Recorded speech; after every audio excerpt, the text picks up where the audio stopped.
tax breaks that's developing all the property that's going up, but we don't get any of that money back because of the crazy amount of tax breaks. So the kids are left out with no money. We don't get it from the state like we should. We don't get it from the developers because they're getting tax breaks. So now we don't get that much money. And the money that Baltimore is supposed to give to the school system is basically little or nothing. So we have to change the whole Thornton plan, or what I would do, because the Kerwin Commission, which was a commission as far as how much the state is going to give the different counties in Baltimore City, but they constantly postpone it. But what I would do is I'm going to monitor these tax breaks because we need some of that money to trickle down into our school system that we're actually losing from the state. And that's the formula that everybody is trying to demolish.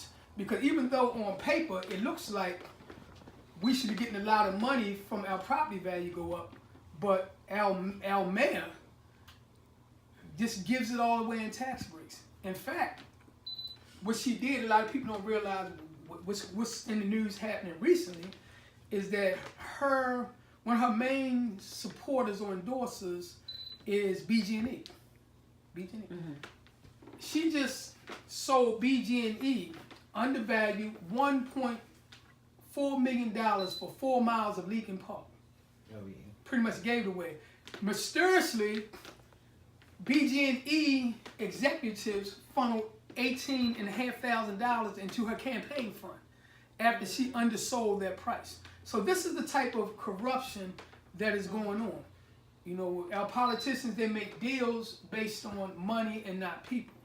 My thing is this, and then now they're cutting the trees down and everything, and most of the new pipeline that they're going to be developing in Lincoln Park, that's going to be servicing half of Baltimore County. And the city isn't getting anything from it because she sold it for $1.4 million. If anything, you lease it. Because the property is worth like $20 million. Mm-hmm. But you just gave it away, and it doesn't look good when they gave you $18,000 for your campaign. And all of this is documented. So these are the type of corruption that's going on. The bottom line is that we need a different type of leadership, because right now Baltimore is being ran based on plutocracy. And it's always been like that. Plutocracy is when the wealthy and the business community governs the city or governs their area, and it uses politicians. And this is what's going on. My thing is, whenever I sit down with a developer or any type of business, my first thing is, how can the citizens of Baltimore benefit from this business that we're going to do? Because these people not coming here out of the goodness of their heart. That's true. They come here and make money. And I don't have a problem with that, because we need development.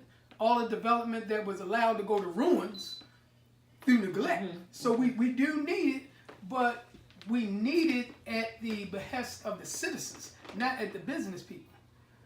And that's what I feel as though that our constituents, that our public officials is just betraying us, because everything, Baltimore is a corporation that consists of the mayor and the city council, and everything should be for the benefit of the citizens, not from outsiders.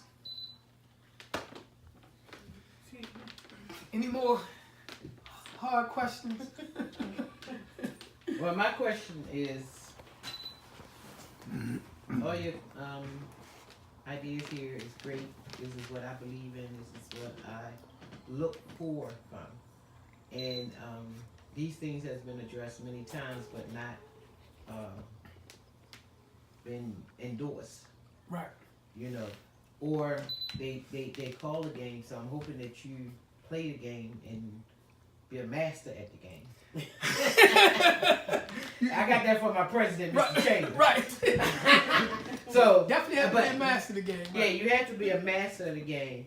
And you know, with it coming up in our era, our parents was part of this process, but they wasn't in the process like he is. And I'm glad that we can we're here today to do some of these things.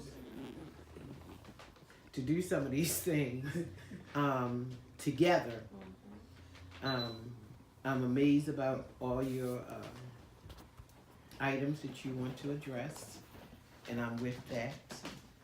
And I believe working with you, helping you out, God, with helping you out, that I see something get done. Well, no, Because sometimes everything not gonna get done, right. but at least if half of this get done, I know it was meant for you to be there. Yeah, and basically, I think that with all the, and again, I got the opportunity to follow the commissioner, the new acting commissioner, around to all 9 of the precincts, and we got a chance to talk on a one-on-one, and basically him coming from New Orleans, which is basically a segregated area, and they had that pretty almost the same format that we had, and he was saying pretty much what we saying.